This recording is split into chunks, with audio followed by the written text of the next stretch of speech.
février 2020. Le décret a été publié ce matin au journal officiel. Emmanuel Grabé, le Covid a eu raison de la rentrée dans les Antilles, en Guadeloupe, en Martinique, mais aussi à Saint-Martin, Saint-Barthélemy, dans une partie de la Guyane. Les élèves retourneront en cours le 13 septembre et pas le 2, comme tout le monde. Gabriel Attal l'a annoncé à la suite du Conseil des ministres et du Conseil sanitaire. Dans les Antilles et en Polynésie française, la sous-vaccination fait des ravages.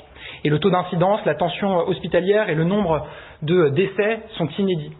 En conséquence de ces situations très graves, la rentrée scolaire avait déjà été reportée en Polynésie française. Et il a été décidé ce matin, lors du Conseil de défense, de repousser également la rentrée scolaire au 13 septembre en Guadeloupe, en Martinique, à Saint-Martin, à Saint-Barthélemy, ainsi que dans la partie de la Guyane en zone rouge.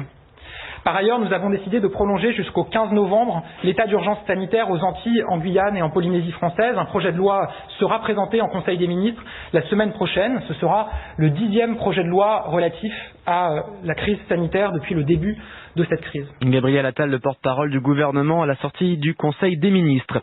Bonsoir Henri Chalus. Bonsoir. Vous êtes le président du Conseil régional de Guadeloupe. Vous faites partie des élus qui avaient demandé en fin de semaine dernière le report de cette rentrée scolaire.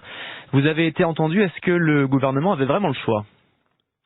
Enfin, je ne pense pas qu'il avait le choix parce que ça a été une consultation et une concertation entre le département, l'association des maires, les organisations de parents d'élèves et syndicales où nous nous sommes dit que l'an dernier, on a travaillé sur le report de la rentrée scolaire, mais on ne parlait pas encore de jeunes qui étaient touchés par le Covid, on parlait des jeunes asymptomatiques.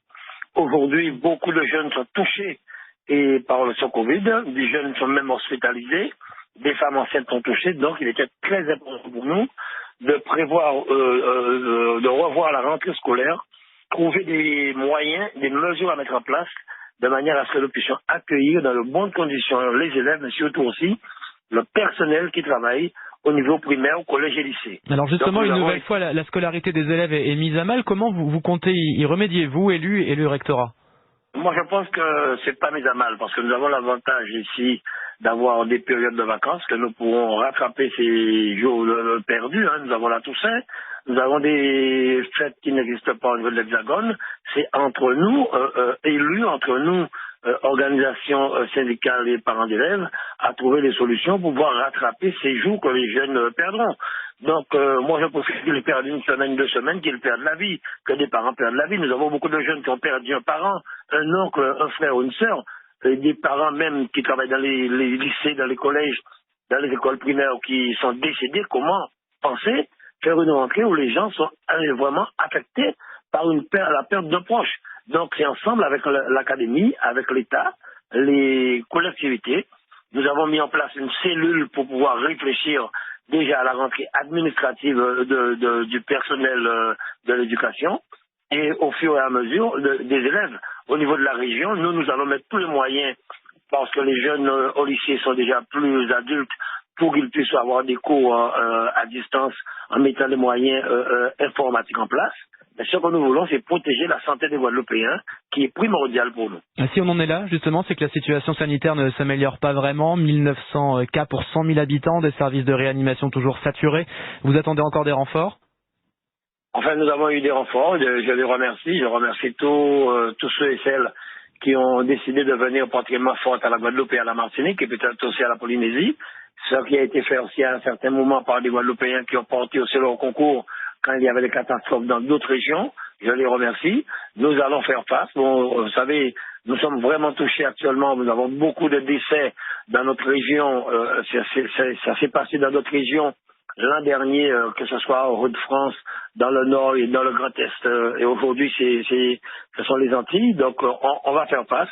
Ce qui est important, comme je le dis, qu'il y ait plus de concertation entre l'ARS et les élus de l'outre-mer, car les Guadeloupéens sont les meilleurs experts des problématiques guadeloupéennes. Et aujourd'hui, le président de la région Martinique et moi-même, nous avons aussi écrit au Premier ministre, car nous avons de très, très grosses difficultés financières. Les entreprises risquent de licencier énormément et nous attendons vraiment un coup de main sérieux de la part de l'État pour accompagner ces deux collectivités qui ont déjà beaucoup dépensé pour maintenir une économie. Sinon, ce sera la catastrophe économique au niveau de la Guadeloupe et de la Martinique. Vous l'avez dit, vous avez écrit au Premier ministre aujourd'hui. Qu'est-ce que vous lui demandez de plus par rapport à ces dispositifs économiques, qui soient maintenus tout simplement?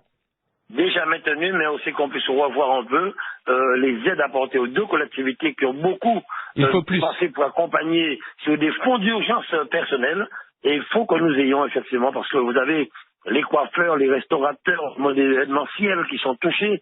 Certains n'étaient pas à jour, qu'on puisse mettre en place des moyens d'appurement, qu'on puisse les décaler, s'il le faut, les charges fiscales et sociales, repousser cela pour les permettre de pouvoir retomber sur leurs pieds. Donc je pense qu'aujourd'hui, beaucoup de grandes entreprises sont accompagnées au niveau national. Aujourd'hui, c'est soit nous sommes français, on nous accompagne comme on accompagne toutes les régions de France, mais là actuellement, nous avons besoin d'aide et nous comptons sur nos parlementaires pour pouvoir nous accompagner, défendre notre demande au niveau du Premier ministre. Vous avez eu le sentiment d'être moins bien accompagné parce que vous étiez un peu loin de la métropole, c'est ça? C'est pas parce que seulement nous sommes moins loin, très loin de la métropole. Il faut dire aussi que si la Guadeloupe et la Martinique avaient peut-être 4 millions d'habitants, il est clair qu'on nous aurait pris plus au sérieux. Vous savez, tout se joue en matière politique. Quand vous avez une grosse population, vous êtes mieux entendu que quand vous avez 400 000 habitants. Donc, il ne faudrait pas qu'on oublie que à chaque fois qu'il y a une élection présidentielle, les Outre-mer jouent un rôle important pour le deuxième tour. Là, nous saurons réellement si nous sommes vraiment entendus, parce que nous n'avons pas été accompagnés comme il faut, nous n'avons pas été pris en charge sérieusement en matière de matériel de soins. Je sais que l'État a essayé de faire le nécessaire, mais au niveau local même, il y a eu du retard de la part de certaines personnes. Et là maintenant, nous allons prendre toutes nos responsabilités pour protéger les entreprises de la Guadeloupe et protéger aussi la santé des Guadeloupéens. Et bien entendu votre appel, Harry Chalus, président du Conseil régional de Guadeloupe ce soir sur France Info. Bonne soirée.